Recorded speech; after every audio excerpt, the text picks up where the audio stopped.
Muy bien, una pregunta sencilla. ¿Quiénes de los que están acá presentes en la última semana han pecado? Obvia. Todos tienen que tener la mano levantada. Era obvia la respuesta. Bien, ¿quién reconoce que ha pecado? Levante la mano. Bien. Ahora, la pregunta que nos toca hoy analizar es ver, porque todos somos conscientes de que pecamos, ¿sí? De que cometemos pecados en nuestra vida cotidiana. La pregunta es si reconocer es confesar, ¿sí? Reconocer que soy un pecador, ¿será lo mismo que confesar que soy un pecador? Vamos a ver. Reconocer es examinar algo o a alguien para conocer su identidad, naturaleza y circunstancia. Confesar es, dicho de una persona, expresar voluntariamente sus actos, ideas o sentimientos verdaderos. Vamos a ver que reconocer no es confesar, ¿sí? Confesar es algo más que reconocer.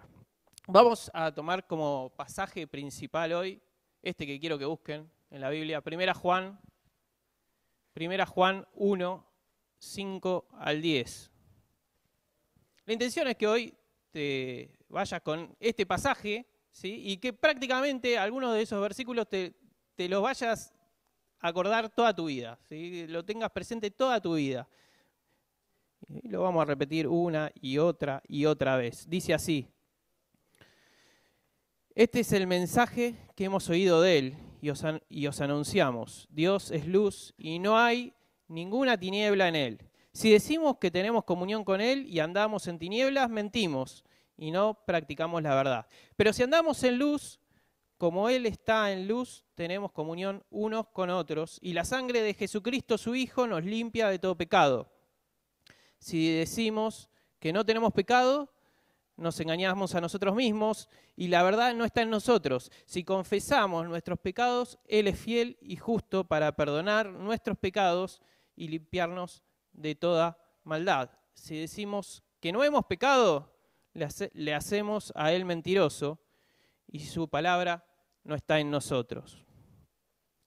Les propongo que pensemos en algunas preguntas a analizar y que la intención de hoy es que nos vayamos con alguna certeza sobre esto. ¿Qué es la confesión? ¿Cuándo debemos hacerla? ¿Debe ser pública nuestra confesión? ¿Debe ser privada? ¿O debe ser de ambas maneras? ¿No nos ha perdonado Dios ya por todo lo que hicimos que no necesitamos confesarnos? ¿Cuál es nuestra obligación con respecto a perdonarnos los unos con los otros? ¿Sí? Algunas preguntas que vamos a tomar hoy para ir contestando de a una, ¿sí? Y ver si sacamos alguna enseñanza sobre esto que es la confesión. La primera pregunta, obvia, ¿qué es la confesión de pecados? Bueno, la palabra confesar significa literalmente decir la misma cosa, es decir, estar de acuerdo, reconocer completamente lo que estamos diciendo. Por tanto, una confesión es un acto de reconocimiento de acuerdo con las normas a las que se rige ese reconocimiento. Cuando uno confiesa a Jesucristo como Salvador y reconoce que lo que había pensado anteriormente sobre Jesús estaba equivocado, ahora está del otro lado de la línea, está de acuerdo con Dios, ¿sí? Y cuando un cristiano confiesa pecados específicos en su vida, está de acuerdo con lo que Dios dice acerca de ese pecado, ¿sí? Y reconoce su culpa, todo a base de seguir las normas de Dios. Y la norma de Dios siempre es la palabra de Dios. La verdadera confesión siempre comprende el alejarse de ese pecado que uno está cometiendo o de ese pecado que uno está confesando, ¿sí? Indudablemente, esta es la forma como debiera hacerse. Ahora, la confesión no solo es una expresión que sale de la boca, no es una oración bonita, juntar muchas palabras distintas y llevarle a Dios un pensamiento sobre un pecado particular, sino que es mucho más, es estar de acuerdo con Dios respecto a ese pecado, ¿sí? Y esto incluye no solamente el reconocimiento de lo que Él dice que es pecado en sí, sino también de tener su punto de vista sobre ese pecado en cuenta. El entender cómo Dios ve ese pecado nos tiene que llevar a nosotros a ¿qué? A apartarnos de ese pecado. El entender cómo Dios ve esa circunstancia que nosotros estamos atravesando o esa problemática que nosotros estamos atravesando nos tiene que llevar a abandonar ese pecado. Y el no incluir esta actitud de separarse sería entender a medias lo que Dios quiere para nosotros o lo que Dios espera al respecto de esto, de la confesión. Por lo tanto, la verdadera confesión no puede ser un simple rejunte de palabras que actúan de una forma automática, como si nosotros compráramos un jabón limpiador o un producto de limpieza, ¿sí? No es así. Por lo tanto, reconocer que somos pecadores no es confesar que somos pecadores. Y si miramos la confesión de una manera frívola y no le damos la importancia que tiene que tener, no estamos apreciando el costo grandísimo que pagó Jesucristo por cada uno de nosotros. Lo deshonramos a Él. Y aunque no sea una autoflagelación personal y espiritual, la confesión implica siempre un grado de dolor por el pecado cometido. No es intrascendente, no es poco importante, porque la confesión siempre trae el dolor que produce el pecado cometido.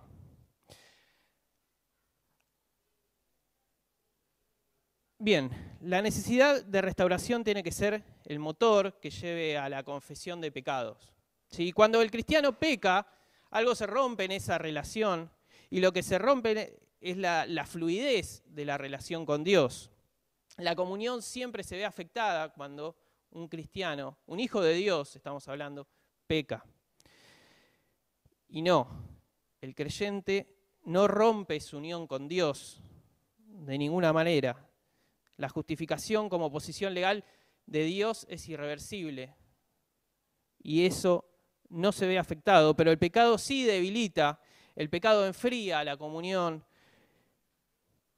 que tenemos nosotros con el Padre, que tenemos nosotros con Dios. Y tenemos que tener presente que el Señor está propiciando siempre en favor nuestro. Si somos nosotros los que como hijos pródigos, tenemos que tomar esa decisión de levantarnos e ir hacia el Padre, ¿sí? Y como la parábola del hijo pródigo, ahí está el Padre siempre, para recibirnos con los brazos abiertos. Es así que otro ingrediente fundamental en esto que es la confesión es el arrepentimiento. Y el arrepentimiento, tanto como la fe, no son para el creyente un acto único de nuestro pasado, un hito en nuestra vida en donde nosotros conocimos a Cristo, ¿sí? y ese encuentro nos llevó a la salvación, el perdón y la vida, sino que el arrepentimiento en el cristiano y la fe son una actitud de vida, ¿sí?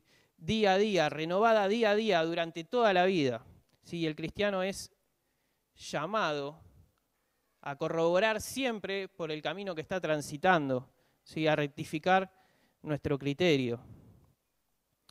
Y es así que nuestro sentido de justicia de Dios nos lleva a nosotros a vernos culpables. Y si no podemos ver la justicia de Dios claramente en nuestra vida, no vamos a poder ver que estamos equivocados, no vamos a ver la necesidad que tenemos de confesar, ¿sí? Nuestros pecados. Y no vamos a ver la necesidad de hacer una confesión sincera y que el perdón divino de Dios restaure nuestra situación. Ahora, ¿Qué es? Al corazón contrito y humillado no despreciarás tú, dice el salmista.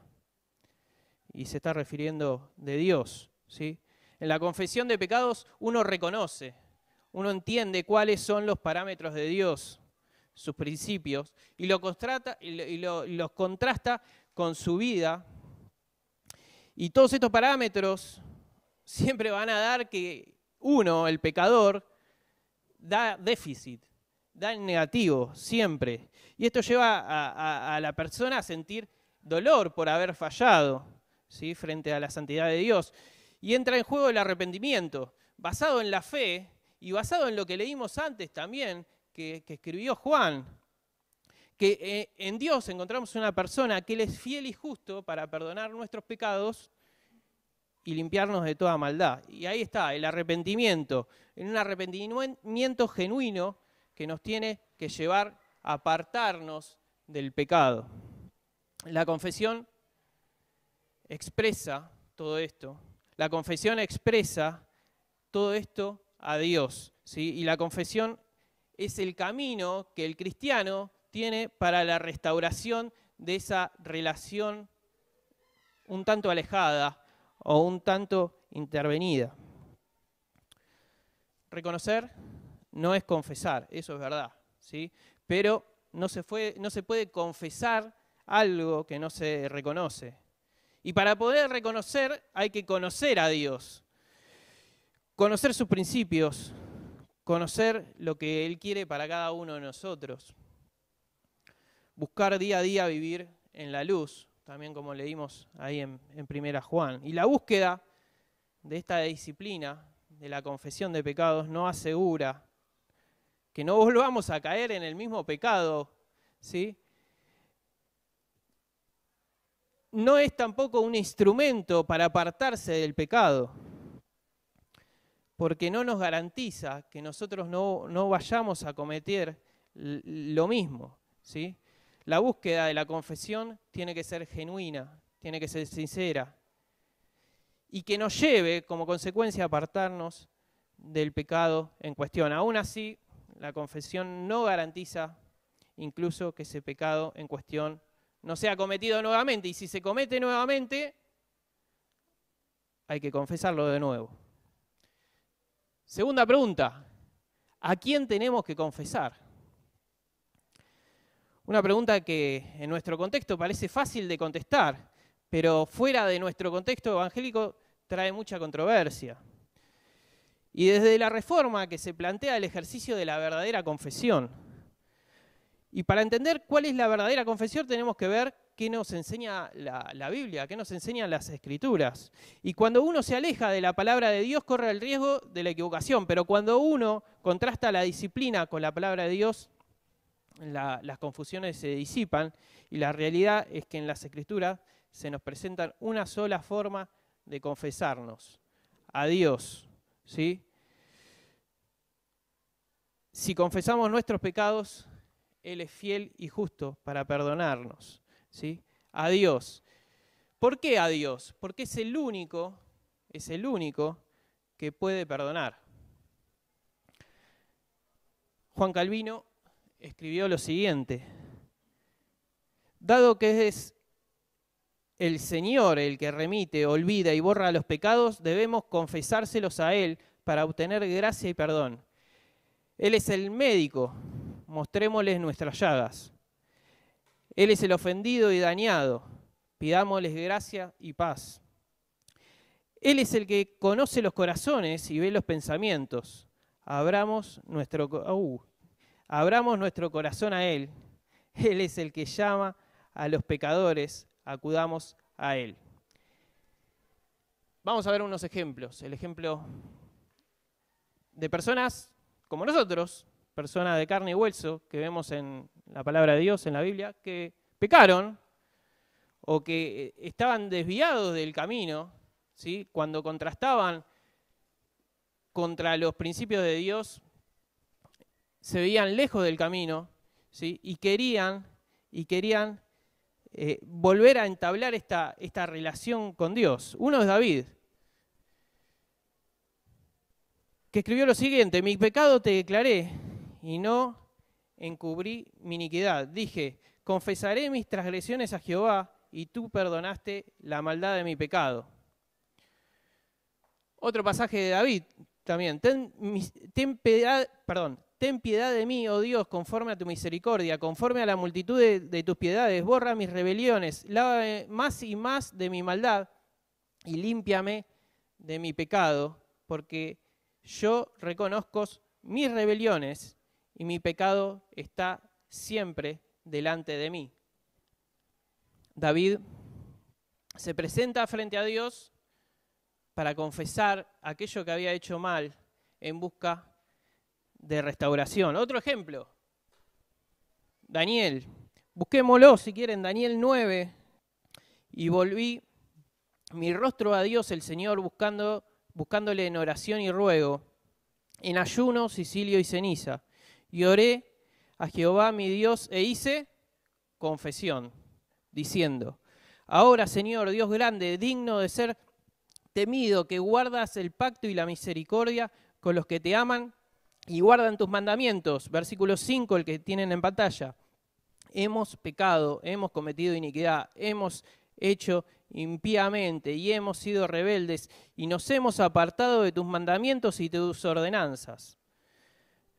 No hemos obedecido a tus siervos, los profetas, que en tu nombre hablaron a nuestros reyes, a nuestros príncipes, a nuestros padres y a todo el pueblo de la tierra. Tuya es, Señor, la justicia y nuestra la confusión de rostro. Como en el día de hoy llevas todo hombre de Judá, los moradores de Jerusalén y de toda Israel, los de cerca y los de lejos, en toda la tierra, a donde los has echado a causa de su rebelión con la que te rebelaron contra ti. Oh Jehová, nuestra es la confusión de rostro de nuestros reyes, de nuestros príncipes y de nuestros padres, porque contra ti pecamos. Versículo 9, que lo tienen en pantalla. De Jehová nuestro Dios es el tener misericordia y el perdonar, aunque contra él nos hemos rebelado. Y no obedecimos la voz de Jehová nuestro Dios para andar en sus leyes que él puso delante de nosotros por medio de sus siervos, los profetas. Acá reconoce una problemática, Daniel, el pecado, ¿sí? Reconoce la necesidad de perdón y reconoce la necesidad de volver a encauzarse en el camino. Así podemos ver montones y montones y montones de ejemplos semejantes en la Biblia. ¿A quién confesamos? A Dios, a Él. Con un corazón arrepentido, con un corazón humillado, buscando siempre la presencia de Dios, acusándonos a nosotros mismos ante Él con total sinceridad, así como lo hizo David, así como lo hizo Daniel, acudiendo siempre a la bondad y a la misericordia de Dios. ¿Por qué? Porque somos culpables, ¿sí? Porque el pecado lo hicimos nosotros, ¿sí? Pero siempre teniendo presente y sabiendo que Él es fiel y justo para perdonar nuestros pecados y para limpiarnos de toda maldad. Próxima pregunta. ¿Es necesaria una confesión pública? Confesad vuestras ofensas unos a otros y orad unos a otros para que seáis sanados. Ahora, ¿cuál es el alcance de esto? ¿Sí? Bueno, el que confiesa la realidad, el que confiesa de todo corazón ante Dios, va a estar sin duda listo para dar testimonio cuando haya que anunciar a los hombres la fidelidad de Dios.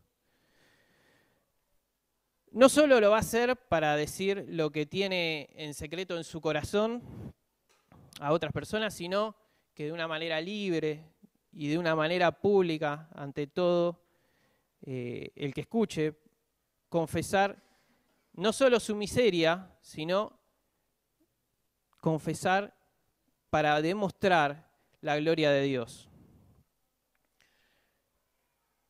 David, después de haber sido acusado por Natán, confesó el pecado ante Dios, pero también se lo dijo a Natán. Dice 2 Samuel 12:13. Entonces dijo David a Natán: pequé contra Jehová. Hay algo evidente, que cuando una persona que está fuera del camino vuelve al camino, la restauración también trae alegría, ¿sí? Y la alegría se comparte. Y nunca hay que olvidarse que la confesión pública es para mostrar la gloria de Dios. Y no para demostrar una superación personal, o no para demostrar un crecimiento espiritual personal, ¿sí? La confesión pública de pecados específicos es muchas veces inapropiada en el ámbito de la iglesia, públicamente, ¿sí? ¿Por qué? Porque solo con el hecho de ver una vida transformada, eso pasa a ser una confesión pública. Una vida cambiada es una confesión pública. Lo importante es ver una vida transformada en el otro, ¿sí? Que demuestre una confesión pública. Y muchas veces hacer un listado desde algún lugar de la iglesia de ciertos pecados en públicos está completamente fuera de lugar, ¿sí? Y para analizar esta situación, Charles Ryrie marca 2 preguntas a hacerse. ¿Qué vos pide la confesión pública? ¿La de Dios, la de Satanás o la de usted mismo? Segunda pregunta, ¿edifica la iglesia dicha confesión pública? Bueno, la Biblia es bastante clara en cuanto a que todas las cosas, en las reuniones públicas estamos hablando, no en reuniones sociales o en encuentros entre hermanos, en reuniones públicas de la iglesia deben ser hechas para edificación y con orden y decencia. Y cualquier confesión pública que vaya en contra de eso es una actividad que hay que suspender. Dice 1 Corintios 14:26, ¿qué hay pues, hermanos, cuando os reunís? Cada uno de vosotros tiene salmo, tiene doctrina, tiene lengua, tiene revelación, tiene interpretación. Hágase todo para edificación. Y el versículo 40 dice, pero hágase todo decentemente y con orden. Próxima pregunta. ¿Cuándo tenemos que confesar nuestros pecados? Es obvio. ¿Cuándo? Exactamente. Tenemos que confesar nuestros pecados en el momento que nos damos cuenta que pecamos. Y no solo eso, tenemos que confesar nuestros pecados cuando nos damos cuenta que hemos pecado y estemos dispuestos a confesarlo, el pecado, y esto implica alejarnos del pecado. Pero la Biblia nos pone 2 límites de tiempo a este problema. El primero es la noche. El segundo, el momento de la comunión. La noche es un momento de balance, ¿sí? Y el problema del pecado debe solucionarse antes de irse a dormir. Las actividades del día, incluyendo todos nuestros errores, todavía están presentes. Y si nos vamos a dormir es probable que el pecado quede en el olvido. Quede en nuestro olvido, pero no así en el olvido de Dios. Dios no se olvida. Y el pecado siempre distorsiona nuestra relación con Dios. Y nosotros nos podemos llegar a olvidar, pero nuestra relación necesita ser restaurada. Nuestra relación necesita ser optimizada. Porque por causa del pecado no confesado se va enfriando, se va distanciando. La noche es un buen momento para evaluar, para reconocer y para confesar.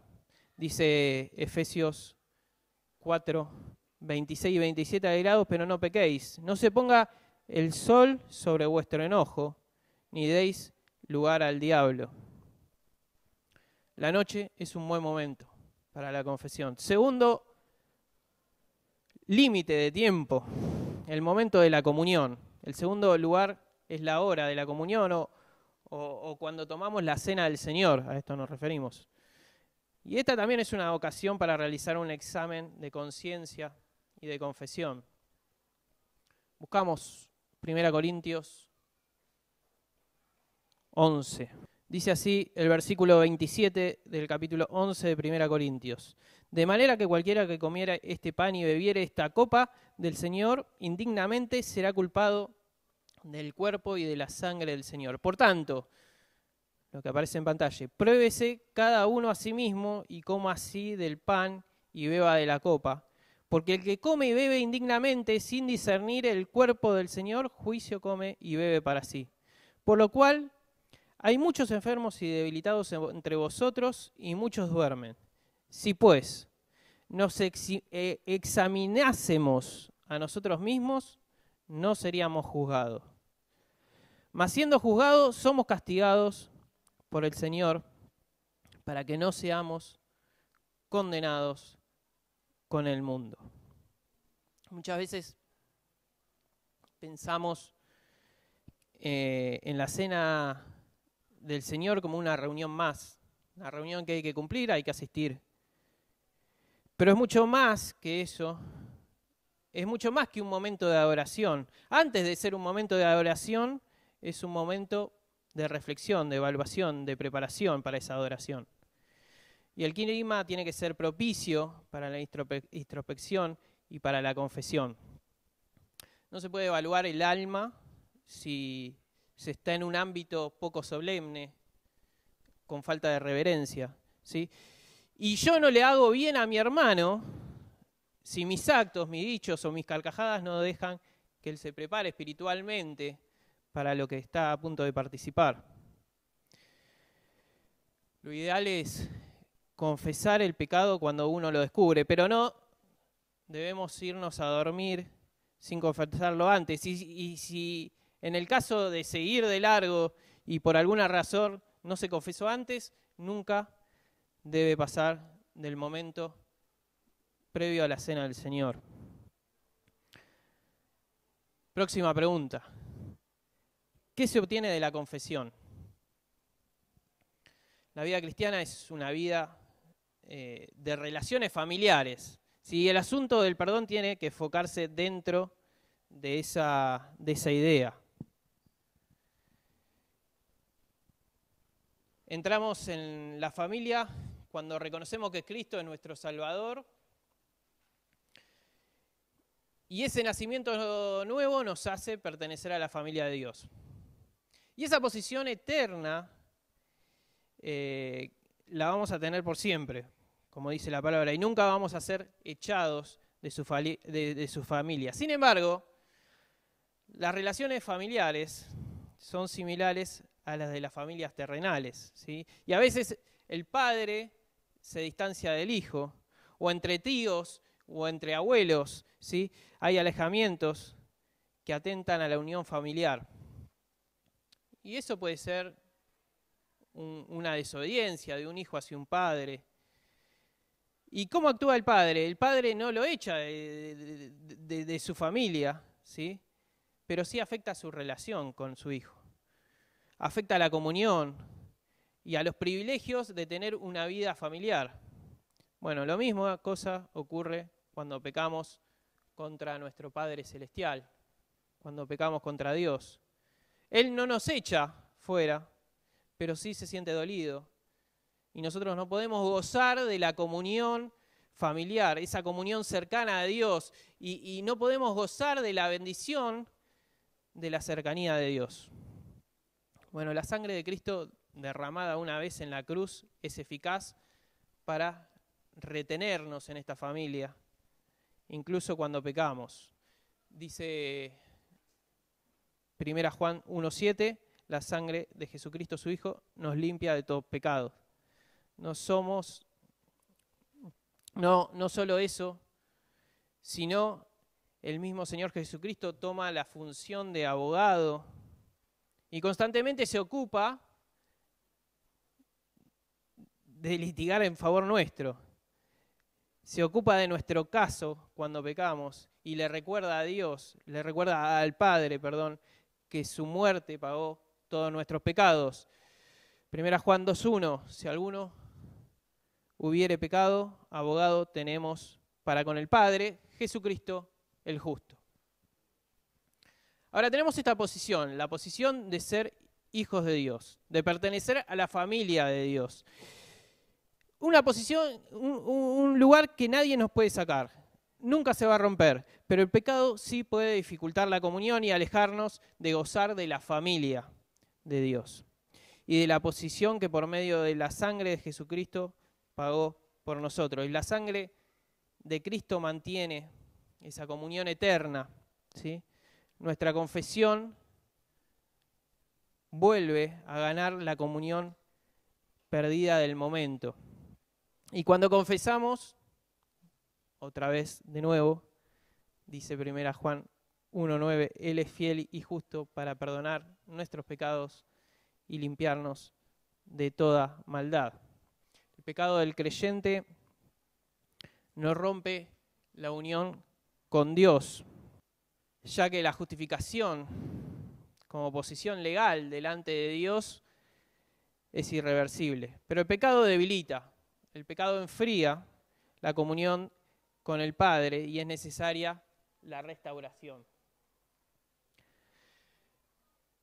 Pero las relaciones de la familia de Dios no solamente son con el Padre, sino que también dependen de la comunión familiar de los unos con los otros. Y para mantener una buena comunión unos con otros, la Biblia da énfasis en la necesidad de tener un espíritu de perdón. El confesar nuestros pecados es necesario para mantener las relaciones en la familia de Dios y lo mismo el perdonarnos unos a otros. En realidad hay un principio claro en el Nuevo Testamento y es el de la comunión familiar. Y depende de nosotros, ¿sí? Para ponerlo en claro, ¿sí? No podemos tener una comunión con Dios, una sana comunión con Dios, una cercana comunión con Dios, si no tenemos una comunión cercana con nuestros hermanos. Por tanto, si traes tu ofrenda al altar y allí te acuerdas de tu hermano, y allí te acuerdas de que tu hermano tiene algo contra ti, deja allí tu ofrenda delante del altar y anda, reconcíliate primero con tu hermano y entonces ve y presenta tu ofrenda. Mateo 5, 23 y 24. La buena relación con el Padre depende de nuestra buena relación entre hijos. Sin perdón entre hijos no puede haber restauración con el Padre. El mismo Jesucristo en la oración modelo, en el Padre Nuestro, deja claro esto y dice: perdónanos nuestras deudas, como también nosotros perdonamos a nuestros deudores.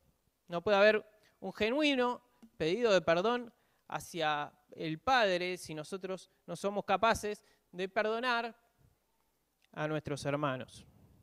Siguiente pregunta. Estoy muy preguntón hoy. ¿Quiénes necesitan la confesión? Aquellos que quieran tener una buena relación con Dios. Sin confesión no hay relación cercana con Dios. O sea que la confesión es necesaria para todo el que quiera vivir una vida piadosa, todo aquel que busca vivir una vida piadosa. La confesión es necesaria para poder gozar en toda plenitud de la posición que ya tenemos como hijos de Dios. Poder vivirla a la plenitud. Pero muchas veces no podemos disfrutar de la plenitud de la presencia de Dios, de ser hijos de Dios, de gozar de esa posición por la impureza del pecado. Aquel que está limpio solo tiene que limpiar sus pies para entrar en su presencia. Y vamos a leer. Buscamos en la Biblia, último pasaje que buscamos y que leemos. Juan 13, a partir del versículo 1. Leemos. Antes de la fiesta de la Pascua, sabiendo Jesús que su hora había llegado para que pasase de este mundo al Padre, como había amado a los suyos que estaban en el mundo, los amó hasta el fin. Y cuando cenaban, como el diablo ya había puesto en el corazón de Judas Iscariota, hijo de Simón, que le entregase, sabiendo Jesús que el Padre le había dado todas las cosas en las manos y que había salido de Dios y a Dios iba, se levantó de la cena y se quitó su manto, y tomando una toalla se ciñó. Luego puso agua en el lebrillo y comenzó a lavar los pies de los discípulos y a enjuagarlos con las toallas con que estaba ceñido. Entonces vino a Simón Pedro, y Pedro le dijo: Señor, ¿tú me lavas los pies? Respondiendo Jesús le dijo: lo que yo hago, tú no lo comprendes ahora, mas lo entenderás después. Pedro le dijo: no me lavarás los pies jamás. Jesús le respondió: si no te lavare, no tendrás parte conmigo. Le dijo Simón Pedro: Señor, no solo mis pies, sino también las manos y la cabeza. Jesús le dijo: el que está lavado no necesita sino lavarse los pies, pues está todo limpio. Y vosotros limpios estáis, aunque no todos. Porque sabía que le iban a entregar, y por eso dijo: no estáis limpios todos. Así que, después que les hubo lavado los pies, tomó su manto, volvió a la mesa y le dijo: ¿sabéis lo que he hecho? Vosotros me llamáis maestro y señor, y decís bien, porque lo soy. Pues si yo, el Señor y Maestro, he lavado vuestros pies, vosotros también debéis lavarlos los pies unos a los otros. Porque ejemplo os he dado, para que, como yo os he hecho, vosotros también hagáis. De cierto os digo, el siervo no es mayor que su Señor, ni el enviado es mayor que el que le envió. Si sabéis estas cosas, bienaventurados seréis si las hiciereis. El lavamiento de los pies de los discípulos representa que lo mantiene limpio por su constante ministerio de intercesión. Nosotros fuimos lavados al ser salvos, pero necesitamos mantenernos en comunión con Dios. En este pasaje se habla de dos clases de lavados, dos clases de lavamiento, ¿sí? Dos verbos distintos en el griego, con muy diferente significado. El primero indica un baño completo y es símbolo de la salvación. El segundo verbo indica la limpieza de una parte del cuerpo específica, en este caso la limpieza de los pies. En su tiempo y en su lugar, en el contexto en que no se usaban zapatos, sino sandalias se manchaban fácilmente con el polvo de los caminos a los pies. Uno podía estar todo limpio, uno podía estar todo aseado, pero los pies, con el solo hecho de transitar por los caminos, se ensuciaban. Y los pies son la parte de nuestro cuerpo que toma contacto directo con el mundo. Y los pies se manchan, y como símbolo nuestra vida se mancha por estar en constante relación con el mundo. Día a día se van adhiriendo, se adhieren a nuestra vida, suciedad, por el solo hecho de vivir, por el solo hecho de transitar en este mundo. La limpieza de los pies son símbolo de la constante purificación que el creyente debe tener. Debe observarse a sí mismo, debe ser disciplinado en confesión para poder ser restaurado a los valores del fabricante, ¿sí? A esos valores iniciales que Dios puso en nosotros. Le dice Jesús a Pedro: si no te lavare, no tendrás parte conmigo. El que está lavado no necesita sino lavarse los pies, porque está todo limpio. Bueno, el confesar nuestros pecados y el perdonarnos así también unos a otros son necesidades constantes en la vida espiritual. Y el confesar nos mantiene en una buena relación con el Señor, ¿sí? Y no solo con el Señor, sino con nuestros hermanos, con los otros cristianos.